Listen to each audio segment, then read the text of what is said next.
Bab 36 Bertarung. Adik perempuanku menyulam itu. Desain bunga kecil di selimut memiliki kelopak ungu sedangkan sisanya berwarna perak. Meskipun itu tidak sempurna, itu masih kenang-kenangan dari Naer. Tang Wulin masih ingat dengan jelas saat itu. Dia tertawa di samping Naer saat dia menyulam selimut.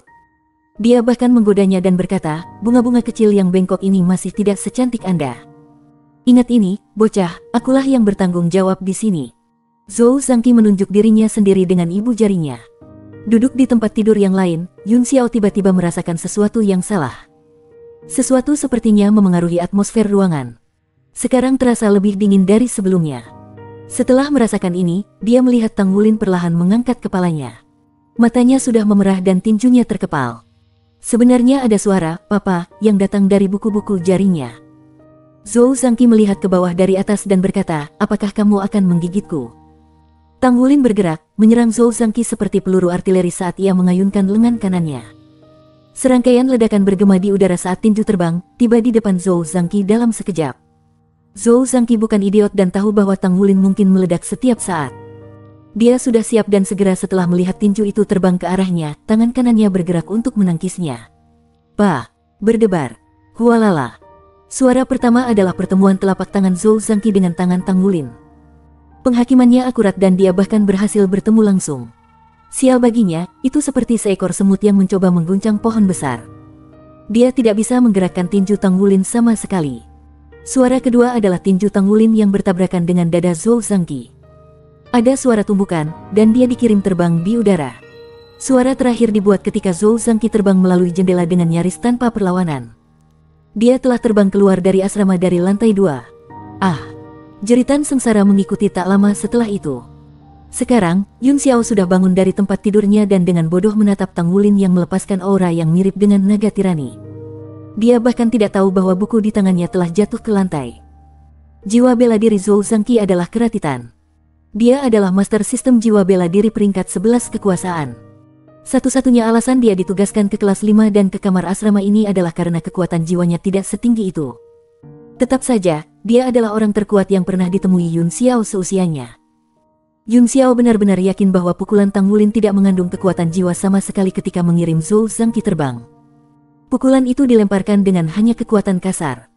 Dengan jiwa bela dirinya menjadi keratitan, tulang-tulang Zhou Zhangqi lebih tangguh dan lebih keras daripada orang biasa. Akibatnya, ia sebenarnya lebih berat daripada orang dewasa pada usia 9 tahun. Bahkan dengan tubuh yang begitu solid, ia dikirim terbang melalui jendela dengan pukulan Tang Wulin. Berapa banyak kekuatan yang diperlukan untuk melakukan ini? Tepat pada saat itu, seseorang mengenakan wajah sedingin es dan mengenakan pakaian olahraga hitam memasuki ruangan. Dia melihat benda-benda yang tersebar di lantai dan mengerutkan alisnya sebelum menendang barang-barang Tang Wulin ke samping. Dia dengan dingin berkata kepada Tang Wulin yang menghalangi jalannya, "Keluar dari jalan." Keadaan pikiran Tang Wulin yang tidak stabil dipenuhi dengan gambar wajah tersenyum Naer pada saat ini. Ketika Zhou Zhangqi menginjak bunga yang disulam Naer untuknya, dia melihatnya saat Zhou Zhangqi menginjak Naer sendiri. Ketika anak muda yang sedingin es dan sombong itu menendang barang-barangnya, rasanya seperti leburan telah dinyalakan. "Kamu mencari kematian." Tang Wulin menggeram ketika dia dengan marah menuduh pemuda berpakaian hitam dengan pukulan lain. Pemuda sombong yang sedingin es itu bahkan tidak meliriknya saat dia mengambil setengah langkah ke samping, menghindari pukulan Tang Wulin. Siku menyapu punggung Tang Wulin saat kaki kirinya menjulur ke bawah. Segera, Tang Wulin jatuh di bawah kekuatannya sendiri di samping pemuda itu. Dia tidak terbang menuju jendela, melainkan pintu. Yun Xiao menelan ludahnya.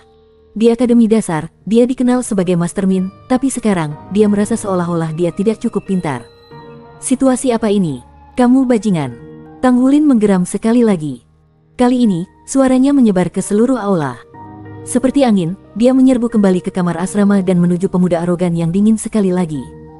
Jejak kejutan melintas di mata pemuda sombong itu. Dia tidak menahan kekuatannya sekarang, namun Tang Wulin sebenarnya bangun begitu cepat. Selain itu, ketika dia memukul Tang Wulin dari belakang dengan sikunya, dia jelas merasakan getaran dari punggung Tang Wulin yang mengeluarkan kekuatan yang tidak kalah dengan miliknya. Dia melompat, memutar tubuhnya, dan melepaskan tendangan berputar. Ketiga gerakan ini diselesaikan sehalus awan mengambang dan air yang mengalir. Tidak hanya dia menghindari tuduhan Tang Wulin, dia benar-benar menginjak punggung Tang Wulin dan menendangnya, menyebabkan dia menabrak lantai ketika dia jatuh. Lantai kayu berserakan dan hancur sementara pakaian Tang Wulin semuanya dipotong. Pemuda sombong mendarat dengan gesit di atas selimut Tang Wulin.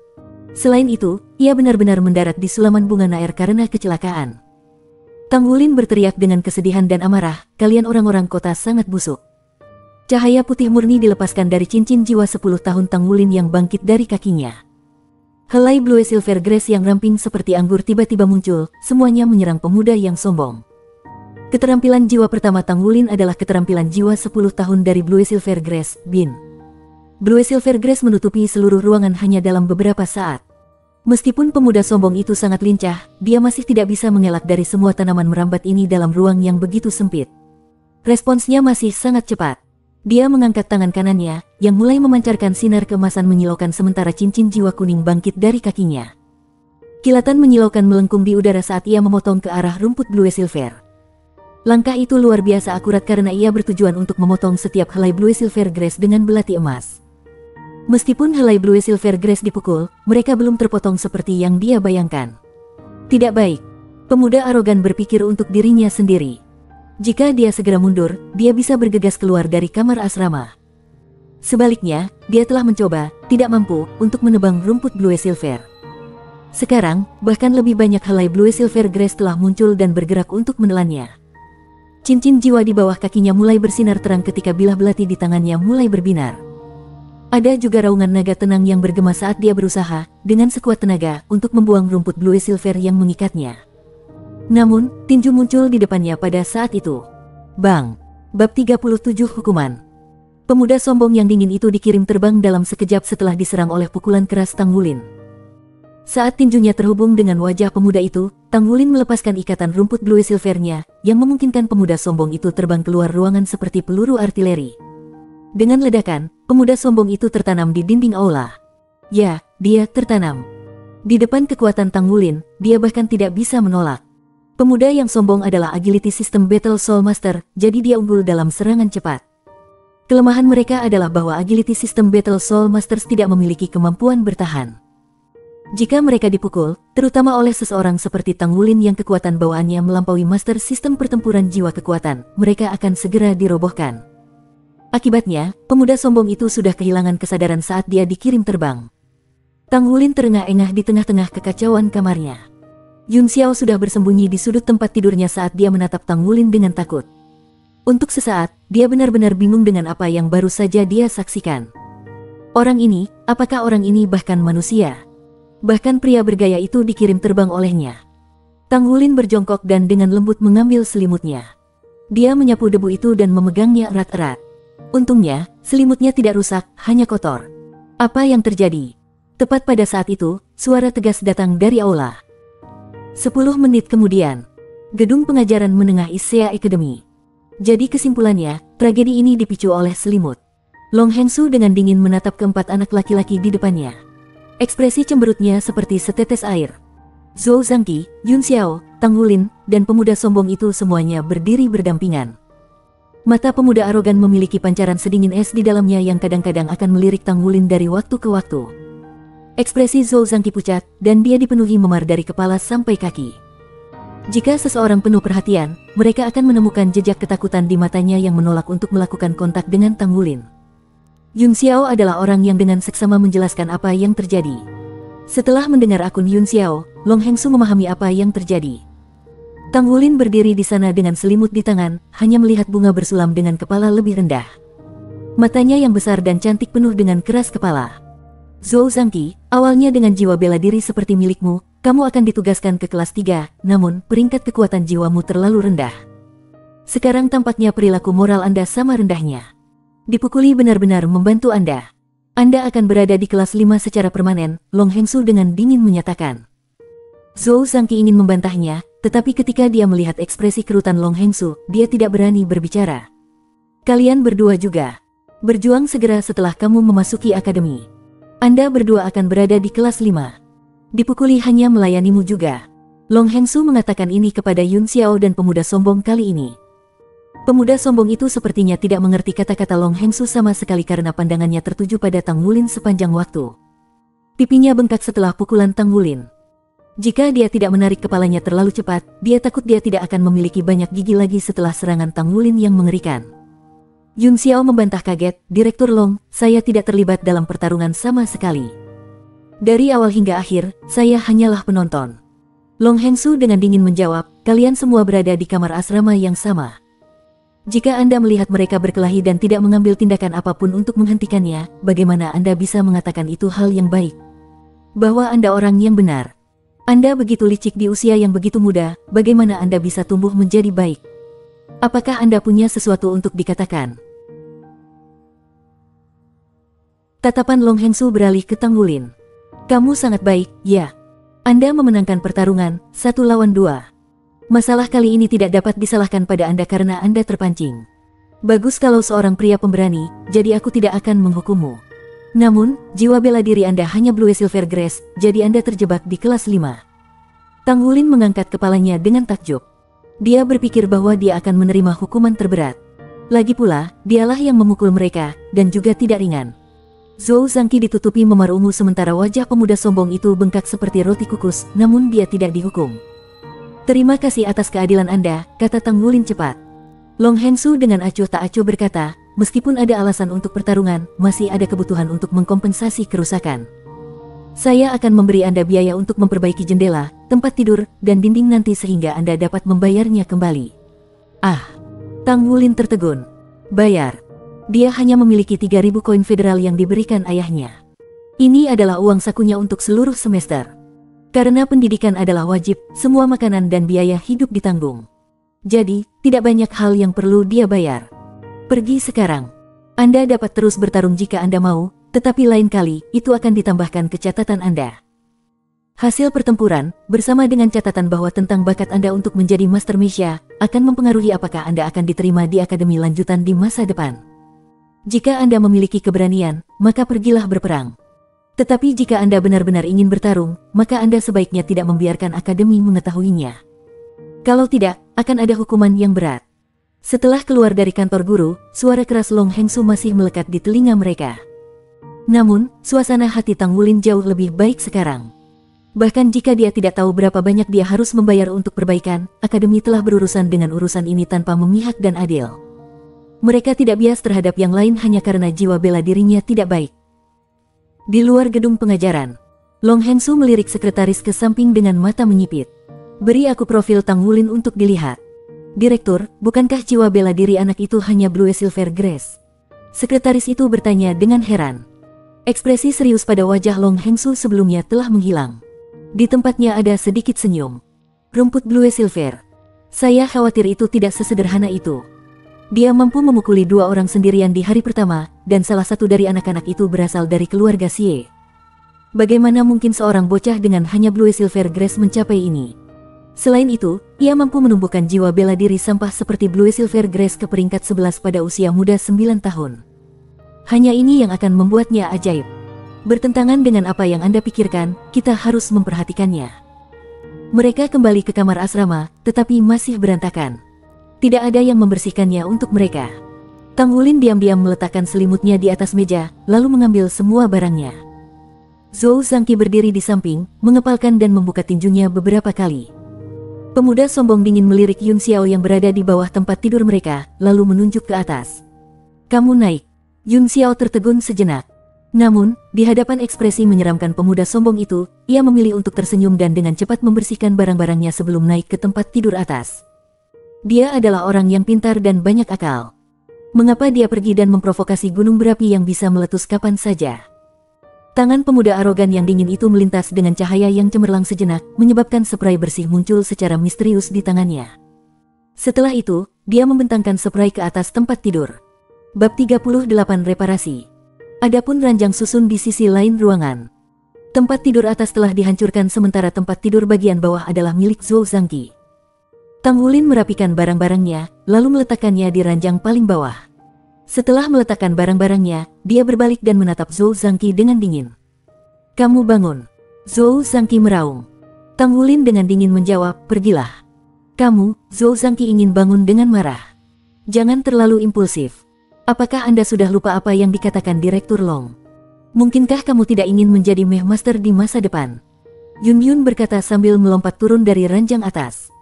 Napas Zhou Zhangqi jelas sedikit compang camping ketika Tang Wulin mengambil ranjang atas yang hancur, mencabik-cabiknya, dan kemudian melemparkannya keluar jendela. Seluruh tempat tidur atas telah dilenyapkan sepenuhnya. Seharusnya yang ini. Seorang anggota staf akademi setengah baya berkata sebelum dia memasuki ruangan dengan tempat tidur kayu. Dia melihat suasana aneh di antara keempat anak laki-laki itu, dan terkekeh pada dirinya sendiri, itu benar. Berjuang di hari pertama sekolah, kalian pasti memiliki masa depan yang cerah. Jika kalian semua ingin terus bertarung, maka pukullah ranjang ini dengan seluruh kekuatanmu. Biayanya 10.000 koin federal. Jadi maju dan bertarung. Bonus saya akan lebih besar seperti itu. Saat dia mengatakan ini, dia mengangkat papan tempat tidur dan meletakkannya di ranjang atas. Papan tempat tidur masuk dengan sempurna. 10.000 koin federal. Tang Wulin terbelalak karena terkejut. Itu hanya papan tempat tidur.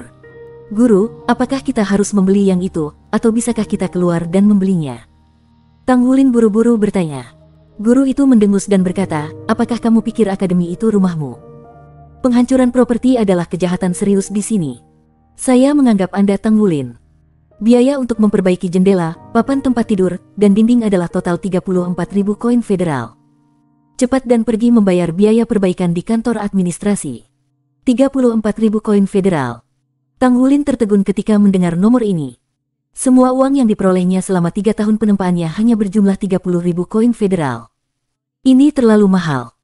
Ketika Zhou Zhangqi, yang memelototi Tang Wulin, mendengar ini, dia segera naik ke tempat tidur atas tanpa mengucapkan sepatah kata pun. Tang Wulin duduk di tempat tidurnya dan merenungkan apa yang harus dilakukan. 34.000 koin federal. Itu 34.000 koin federal. Nama saya Xie Xie. Pemuda sombong yang dingin telah berjalan ke Tang Wulin dan berani memperkenalkan dirinya. Sama-sama. Tang Wulin menjawab tanpa sadar. Kamu, sama-sama. Ekspresi tegas di wajah Xie Xie runtuh pada saat itu. Siapa yang dia panggil, terima kasih kembali. 1. Xie Xie berkata sambil menggertakkan giginya, aku berkata, namaku Xie Xie. Tang Wulin terbangun dari kesurupannya dan mengangkat kepalanya untuk melihat Xie Xie. Sebenarnya, dia telah memperhatikan sebelumnya bahwa pemuda ini adalah yang dia temui di stasiun kereta jiwa. Apa yang kamu lakukan? Tanya Tang Wulin dengan dingin. Mata Xie Xie berkedip dengan cahaya dingin ketika dia berkata, datang dan bertarunglah denganku di luar akademi. Pada saat itu, hatinya penuh penghinaan. Dia benar-benar tidak mengerti bagaimana dengan kekuatannya, dia bisa kalah dengan bocor dengan jiwa bela diri sampah seperti Blue Silver Grace. Bocah ini memiliki tinju yang kuat sehingga bahkan sekarang, Xie Xie memiliki beberapa kesulitan berbicara. Sejak kecil hingga sekarang, dia belum pernah dipukuli sebelumnya. Dia tidak bisa menerima kata-kata Long Hengsu atau noda ini pada catatannya. Dia hanya merasa jengkel, tersesat. Tang Wulin dengan marah mengulangi kata-kata yang sebelumnya dia katakan kepada Zhou Zhangqi untuk Xie Xie kali ini. Apa yang kamu katakan? Aura yang kuat dan dingin meledak keluar dari tubuh Xie Xie. Tang Wulin menatapnya dengan sepasang mata berapi-api, kamu masih belum selesai menindas orang. 34.000 koin federal. Apakah Anda tahu berapa 34.000 koin federal bagi saya? Karena kamu mencari kematian, aku akan mengalahkanmu sampai mati. Dalam kasus terburuk, saya tidak akan bisa menghadiri akademi ini lagi. Kamu masih terganggu dengan itu. Xie Xie menatapnya dengan kosong. Dia tidak pernah perlu khawatir tentang uang, jadi 34.000 koin federal tidak ada artinya baginya. Tang Wulin menjawab, mungkin 34.000 koin federal tidak banyak untuk Anda orang kota, tetapi sejauh yang saya ketahui, saya tidak akan dapat menghasilkan sebanyak itu bahkan setelah bekerja selama beberapa tahun. Jangan memprovokasi saya lebih jauh, jika tidak, Anda hanya akan mempertaruhkan hidup Anda. Saat Xie Xie menatap mata merah Tang Wulin, dia tidak yakin mengapa, tapi sikapnya yang mengesankan sedikit berkurang. Aku akan mengeluarkan uang, jadi pergilah bertempur denganku. Xie Xie berseru dengan dingin. Tang Wulin bertanya dengan linglung, kamu akan membayar untuk itu. Xie Xie melihat kemerahan memudar dari mata Tang Wulin dan terkejut. Dia tidak yakin apa yang harus dia katakan sekarang kepada bocah ini. Aku akan membayar, kata Xie Xie dengan gigi terkatup. Hebat. Tang Wulin takut dia akan mengingkari, jadi dia langsung menerimanya. Lagi pula itu 34.000 koin federal. Kapan kita bertarung? Hanya satu pertempuran dan dia akan mendapatkan 34.000 koin federal. Dia bahkan akan membiarkan dirinya dipukuli karena uang sebanyak itu. Di depan penampilan Tang Wulin yang bersemangat, Xie Xie tidak bisa menahan perasaan gelisah. Besok, katanya, sebelum berbalik dan berjalan pergi.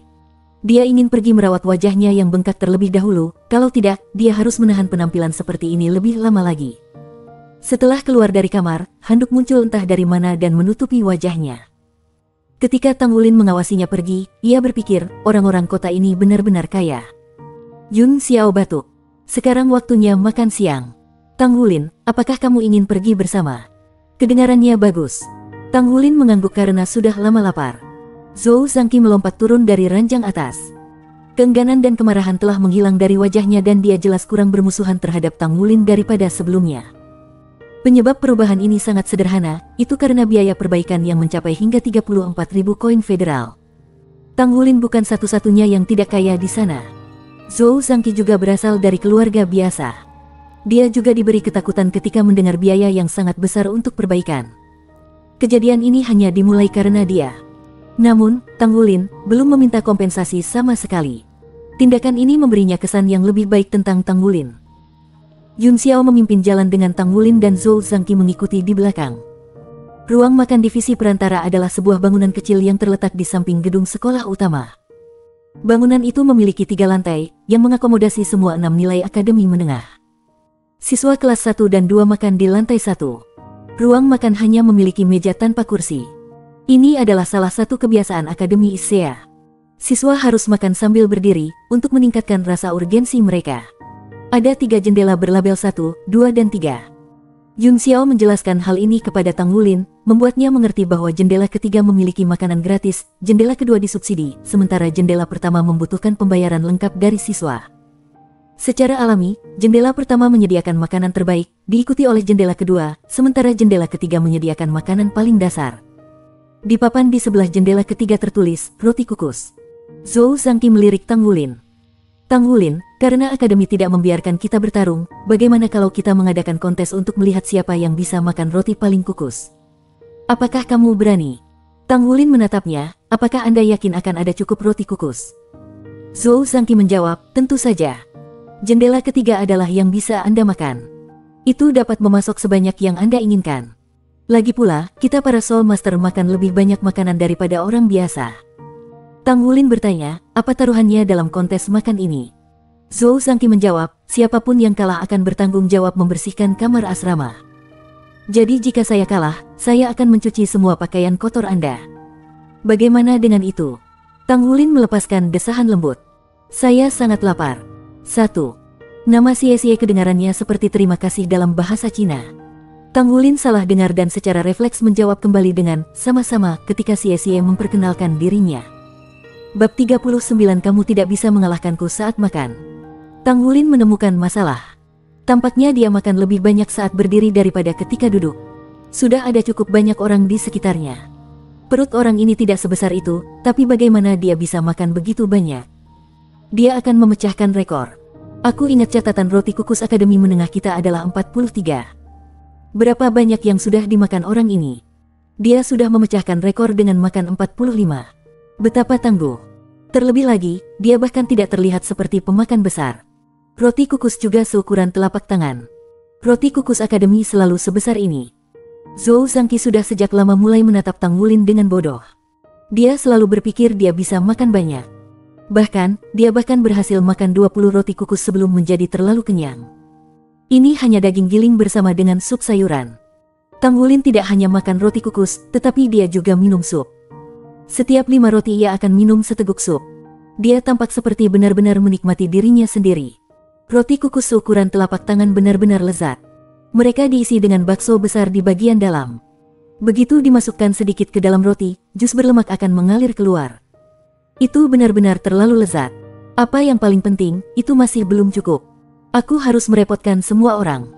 Tang Wulin menyelesaikan roti ke-50, lalu berjalan ke jendela makanan ketiga. Yun Xiao menepuk bahu Zhou Zhangqi.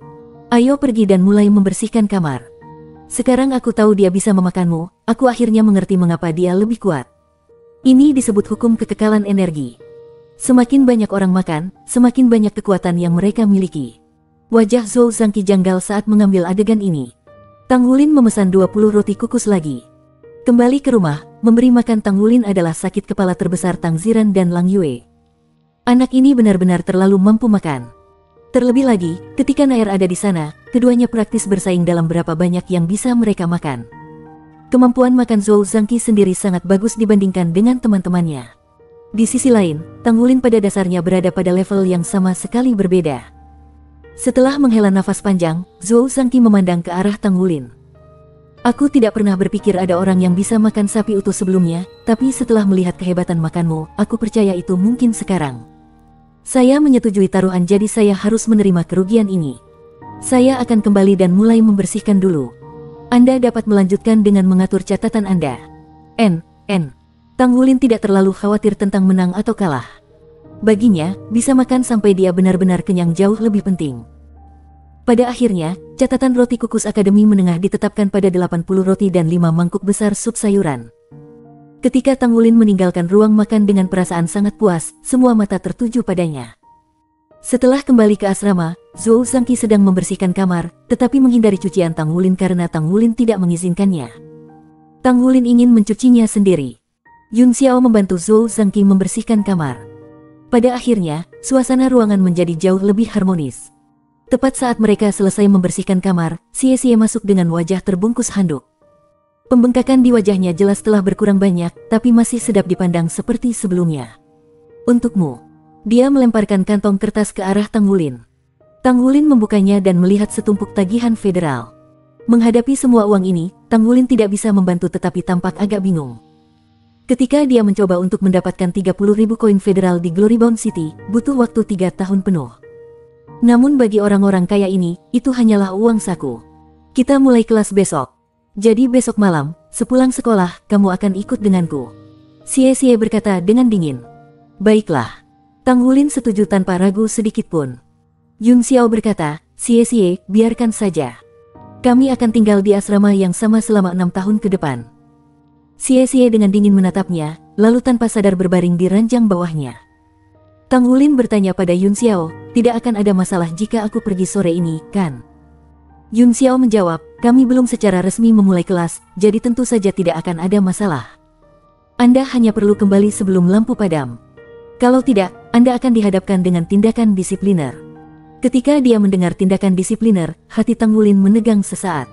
Dia tidak benar-benar takut tindakan disipliner, melainkan dia takut denda potensial. Aku akan kembali saat itu. Setelah mencuci pakaian kotor dan selimutnya, Tang Wulin meninggalkan asrama. Menurut instruksi Mang Tian, setelah tiba di Issea City, Tang Wulin harus pergi ke tempat yang disebut Asosiasi Pandai Besi. Mang Tian telah memberinya alamat bengkelnya di Issea City. Tidak ada orang yang bekerja di sana, tetapi masih memiliki ruang penempaan untuk digunakan Tang Wulin. Mang Tian telah memberitahunya bahwa dia perlu mendaftar di Asosiasi Pandai Besi agar dapat menerima tugas. Tugas-tugas ini akan mengasah keterampilannya. Setiap bulan, Mang Tian akan datang dan memeriksa kemajuannya serta memberinya beberapa instruksi. Setelah menerima nasibnya ketika bergabung dengan rumput ular kecil, Goldlight, Tang Wulin menjadi lebih fokus pada penempaan, terutama setelah menyelesaikan Tousan Refinements. Menyelesaikan Tousan Refinements telah membuatnya mengerti bahwa di masa depan, ia kemungkinan akan menjadi pandai besi seperti gurunya. Dengan demikian, dia tidak bisa santai dan harus terus menyempurnakan keterampilan penempaannya. Selain itu, dia bisa mendapatkan uang dengan menempa. Selain menambah penghasilan keluarganya, ia membutuhkan uang untuk menjelajahi benua untuk mencari Nair di masa depan. Dia tidak bertanya pada Yun Xiao di mana asosiasi pandai besi itu karena dia tidak ingin siswa lain tahu dia pandai besi. Dia pertama kali pergi ke gedung administrasi untuk membayar denda sebelum meninggalkan kampus akademi. Atmosfer asing Issea City sekali lagi menekan hati Tang Wulin. Kota Glorybound benar-benar adalah yang terbaik. Di sana begitu baik dan damai. Meskipun dia tidak tahu di mana asosiasi pandai besi itu, dia masih punya mulut di bawah hidungnya. Dia selalu bisa bertanya pada seseorang. Setelah melakukan beberapa penyelidikan, ia memperoleh pemahaman kasar tentang di mana asosiasi pandai besi berada. Issea City sangat besar. Bahkan, itu beberapa kali lebih besar dari kota Glorybound. Demi menghemat uang, Tang Wulin berjalan sepanjang perjalanan ke asosiasi pandai besi. Itu tidak terlalu buruk. Asosiasi pandai besi tidak jauh dari Akademi Issea dan Tang Wulin telah makan kenyang selama makan siang. Setelah berjalan setengah jam, tujuannya sudah terlihat. Asosiasi pandai besi mudah dikenali dengan bangunan berwarna abu-abu dan ketinggian 30 lantai bersama, di bagian paling atas, desain palu. Dengan desain ini, bahkan tidak ada kebutuhan untuk mengukir nama asosiasi ke piring. Tang Wulin berjalan melalui pintu kaca besar di lantai pertama dan segera dihadapkan dengan tembok setinggi 10 meter dengan palu emas setinggi 8 meter di atasnya. Meskipun asosiasi pandai besi tidak sekaya asosiasi Misha Craftsman, itu masih diperlukan. Status pandai besi tingkat pertama di masyarakat sangat tinggi. Faktanya, status mereka sebanding dengan Grandmasters Misha Craftsman. Untuk membuat Misha kelas 1, bahan kelas 1 dibutuhkan secara alami. Karena itu, pandai besi tingkat pertama diperlukan untuk memproses bahan kelas 1. Longe di lantai pertama sangat luas dan kosong. Hanya ada 2 wanita muda berpakaian abu-abu di meja resepsionis. Adik laki-laki, siapa yang kamu cari? Ketika mereka melihat Tang Wulin berjalan ke arah mereka, salah satu dari 2 wanita yang berpenampilan manis mengambil inisiatif untuk berdiri dan menyambutnya. Tang Wulin dengan malu-malu berkata, Aku di sini untuk mengikuti tes peringkat pandai besi. Bab 40 Chen Yue. Puci. Wanita muda yang maju ke samping tertawa dan berkata sambil tersenyum, lihat dia, wajahnya sudah merah. Adikku, matamu benar-benar cantik. Wanita muda yang tampak manis itu menegur, jangan berisik, Yuan. Adik kecil, Anda ingin mengikuti tes peringkat pandai besi? Tang Wulin mengangguk dan menjawab dengan agak cemas, ya. Wanita muda yang manis itu berkata, di mana keluargamu? Atau gurumu? Tang Wulin menggelengkan kepalanya. Guruku menyuruhku datang sendiri dan menyuruhku menemukan seseorang bernama Grandmaster Chen Yue.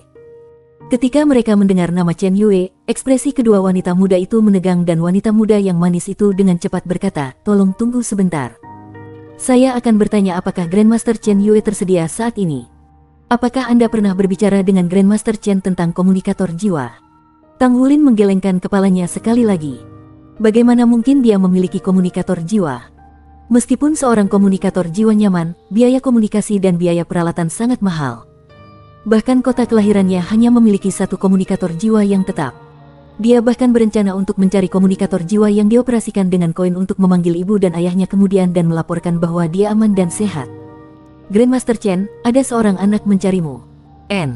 Itu benar, dia memiliki mata yang sangat besar dan mengenakan pakaian biasa, kata wanita muda yang terlihat manis sambil menekan nomor untuk terhubung ke Grandmaster Chen. Setelah menutup komunikator, wanita muda yang manis itu berkata kepada Tang Wulin, adik laki-laki, Grandmaster Chen punya waktu sekarang. Ikuti aku. Ketika dia mengatakan ini, dia mulai membimbing Tang Wulin ke sisi aula besar. Wanita yang berkembang baik, Yuan, menjulurkan lidahnya ketika dia melihat mereka pergi dan berkata pada dirinya sendiri, aku bahkan tidak tahu. Si kecil sebenarnya tahu Grandmaster Chen. Ketika pintu besi lift jiwa terbuka, Tang Wulin hampir melompat ketakutan. Ini adalah pertama kalinya dia melihat hal seperti ini. Ayo sini. Wanita muda yang manis tidak menggodanya sama sekali. Sebaliknya, dia memberinya senyum lembut. Tang Wulin pergi ke sisinya. Wanita muda yang manis itu berkata, namaku Yun Xiaoling. Kantor Grandmaster Chen ada di lantai 15. Aku akan membawamu untuk menemuinya dan kemudian dia akan membawamu untuk melakukan tes peringkat pandai besi. Terima kasih kakak, kata Tang Wulin dengan sopan. Yun Xiaoling menatapnya, tatapannya bergerak naik dan turun, mengukurnya. Meskipun anak ini mengenakan pakaian yang sangat sederhana, dia masih sangat tampan. Yang paling penting adalah matanya yang besar, yang bahkan bisa membuat seorang gadis cemburu. Selain itu, meskipun kesederhanaannya, dia sangat sopan, memberi orang lain pendapat yang sangat baik tentang dia. Ding! Lift berhenti di lantai 15 dan pintu terbuka. Dindingnya terbuat dari logam putih sementara langit-langit dan lantainya juga putih. Rapi dan rapi, itulah kesan pertama Tang Wulin. Ada 2 kamar di kedua sisi aula yang mengarah keluar dari lift. Yun Xiaoling membawanya ke salah satu pintu yang memiliki papan nama Chen Yue di atasnya. Dia menekan tombol di atasnya. Grandmaster Chen, ini Yun Xiaoling. Saya telah membawa anak itu ke sini. Suara berat terdengar dari dalam ruangan. Kemudian pintu terbuka. Kantor itu berukuran sekitar 30 meter persegi dengan meja kayu besar yang menempati hampir seperempat ruang-ruangan. Di belakang meja kayu berdiri seorang pria berusia 40-an. Pria ini tidak terlalu tinggi, tetapi dia benar-benar tegap. Bahunya sangat lebar, dengan jaket hitam bertumpu pada deltoidsnya. Pada saat ini, dia sedang melihat rencana desain yang diletakkan di atas mejanya. Grandmaster Chen. Yun Xiaoling memanggil dengan lembut. Chen Yue mengangkat kepalanya dan melihat ke atas. Tatapannya langsung jatuh pada Tang Wulin saat dia menatapnya dengan mata ingin tahu. Kamu murid Mang Tian? Iya nih. Halo Grandmaster Chen. Guru mengatakan kepada saya untuk menyambut Anda di tempatnya, kata Tang Wulin dengan hormat. Mata Chen Yue berkerut saat dia mengerutkan kening. Mang Tian, pria itu selalu menatap melampaui puncak, namun dia benar-benar menerima seorang murid muda seperti Anda. Ayo pergi. Aku akan membawamu untuk mengikuti tes peringkat pandai besi. Pandai besi hidup di dunia logam dan sama sekali tidak peduli tentang hal-hal duniawi lainnya. Meskipun dia tidak yakin tentang Mang Tian menerima murid yang begitu muda, tes peringkat akan memverifikasi semuanya. Yun Xiaoling berkata, Grandmaster, aku akan kembali saat itu. Chen Yue mengangguk ketika Yun Xiaoling tersenyum pada Tang Wulin sekali lagi sebelum berangkat. Chen Yue membawa Tang Wulin keluar dari kamar segera setelah itu dan sekali lagi memasuki lift jiwa. Mereka naik lift dengan Yun Xiaoling, kecuali kali ini, mereka turun di lantai 3. Saat lift turun, Chen Yue menoleh ke Tang Wulin dan berkata, si kecil, Mang Tian tidak pernah memberitahuku pangkat berapa pandai besi yang kamu miliki sekarang. Tang Wulin menggelengkan kepalanya. Guru juga tidak pernah memberitahu saya. Dia hanya mengatakan kepada saya untuk datang mengikuti tes dan menerima beberapa tugas setelah itu. Dia bisa menerima tugas. Ke samping, Yun Xiaoling tidak bisa membantu tetapi terkejut. Untuk menerima tugas itu berarti dia setidaknya pangkat 2 pandai besi. Peringkat 1 pandai besi tidak dapat langsung menerima tugas. Sebaliknya, pandai besi pangkat lebih tinggi harus menerima tugas dan menugaskan beberapa pekerjaan kepada mereka. Chen Yue bertanya lagi, lalu, apakah Anda mengerti bagaimana peringkat pandai besi diatur? Tang Wulin mengangguk. Guru berkata bahwa pandai besi dibagi menjadi 9 peringkat. Pangkat 1 dan 2 pandai besi adalah peringkat master. Peringkat 3 dan 4 adalah grandmaster. Peringkat 5 dan 6 adalah master craftsman. Peringkat 7 dan 8 adalah saint craftsman dan di puncak peringkat 9, mereka adalah divine craftsman. Chen Yue mengangguk. Tepat pada saat itu, lift telah mencapai lantai 3. Selamat tinggal kakak perempuan. Tang Wulin mengucapkan selamat tinggal pada Yun Xiaoling saat dia mengikuti Chen Yue keluar dari lift. Dibandingkan dengan lantai 15 yang tenang, lantai 3 asosiasi pandai besi jauh lebih berisik. Tang Wulin mendengar suara dentang pandai besi yang dikenalnya bekerja di seluruh aula. Chen Yue membawa Tang Wulin ke meja depan dan berkata kepada anggota staf, buka ruang pengujian untuk saya dan minta surveyor untuk datang. Grandmaster Chen, apakah ini muridmu? Dia sangat muda. Apakah dia berusia 12 tahun? Anggota staf itu dengan penasaran menatap Tang Wulin. Chen Yue mengambil beberapa formulir dari anggota staf dan menyerahkannya kepada Tang Wulin. Isi ini dulu. Isi situasi dasar Anda. Iya nih. Tang Wulin mengambil formulir itu dan mulai mengisinya dengan serius. Chen Yue membaca dari samping saat dia mengisinya. Tang Wulin. Lahir di kota Glorybound. 9 tahun. Divisi Menengah Akademi ISEA. Kelas 1. Anda baru berusia 9 tahun. Dalam hal ini, baik dia dan anggota staf tercengang. Dia baru berusia 9 tahun, tetapi dia akan datang untuk mengikuti tes pandai besi. Ini tidak terjadi di asosiasi pandai besi selama bertahun-tahun. Menurut sejarahnya, orang yang termuda berusia 8 tahun 6 bulan. Selain itu, orang itu sekarang sedang bekerja di lantai 30 asosiasi pandai besi. Orang itu adalah seorang jenius pandai besi yang sekali seumur hidup. Sekarang di depan mata mereka ada seorang anak yang baru berusia 9 tahun. Jika dia bisa lulus ujian pandai besi, lalu apa artinya itu? Chen Yue memikirkan hal ini dengan lebih menarik karena Tang Wulin sebelumnya mengatakan bahwa Mang Tian membiarkannya menerima tugas secara langsung. Itu berarti anak ini setidaknya pangkat 2 pandai besi. Ini adalah prestasi yang memecahkan rekor. Anggota staf berkata, Grandmaster Chen, ruang uji 3 terbuka. Bersambung.